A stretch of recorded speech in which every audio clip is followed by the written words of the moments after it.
It was the lure of cheap land that drew pioneers like Ethan Allen, Seth Warner, and Justice Sherwood to leave Connecticut in one of the first great migrations in colonial New England. The virgin wilderness of the New Hampshire grants, as Vermont was once called, attracted farmers from across Connecticut, Massachusetts, and New York, where their fathers' fields had become unaffordable or parceled among too many sons. Some were religious separatists rejecting the Calvinist dogmas and taxes imposed by established Protestant churches to follow the new light of a spiritual great awakening across New England.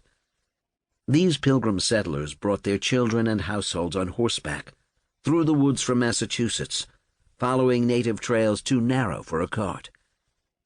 What limited their numbers were the hardships of daily life on the northern frontier. Winters ran wicked cold, with blinding blizzards and avalanches of ice. Blood-sucking gnats and mosquitoes infested the humid summers. Rattlesnakes coiled among the rocks. Wolves stalked the shadows. Hacking a plot from such dense forest demanded back-breaking toil from dawn to dusk. And a screaming catamount, the fiercest predator, could vault a split-rail fence and destroy a homesteader's livestock and livelihood in seconds. Misfits in colonial society, whether hellraisers, fugitives, or down on their luck like Ethan Allen, found an outlet for their frustrations in the vast backcountry of the Grants, so named for several million acres that New Hampshire's colonial governor, Benning Wentworth, granted for settlement between 1749 and 1764. The Crown encouraged governors like Wentworth to attract immigrants by offering them land to clear and cultivate. Land in 18th century America was wealth for the taking. In a colonial society without banks or negotiable credit, property was the route to social status in an ostensibly classless society. Speculators vied to buy and flip grants for profit. Where fortunes could be made, rascals and mischief followed. The hierarchy of self-interest extended upward to Governor Wentworth, who grew rich on the commissions and fees he charged, and the 500 prime acres he reserved for himself in each township he created. He would charter and sell off nearly 3 million acres in 135 such townships, from the Connecticut River to Lake Champlain, until he ran out of land.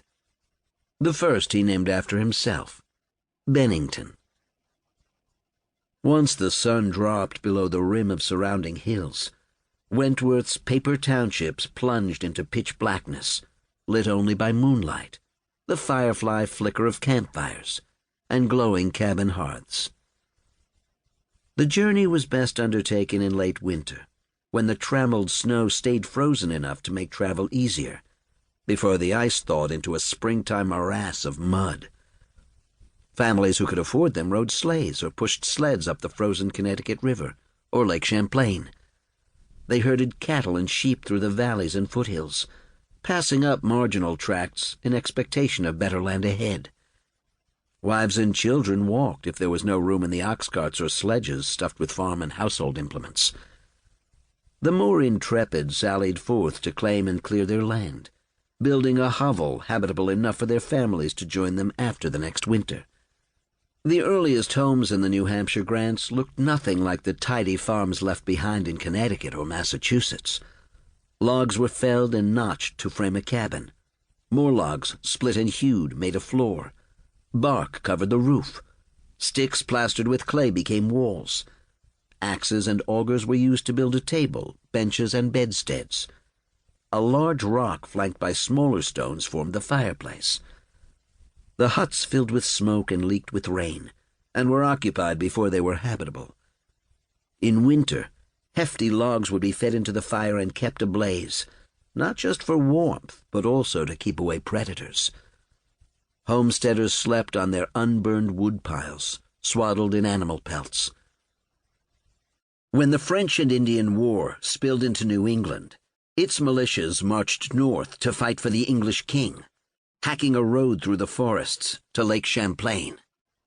The peace that followed France's surrender of Quebec in 1760 opened up the New Hampshire grants as prime real estate. Veterans coming home from the war raved about fertile topsoil, and trees so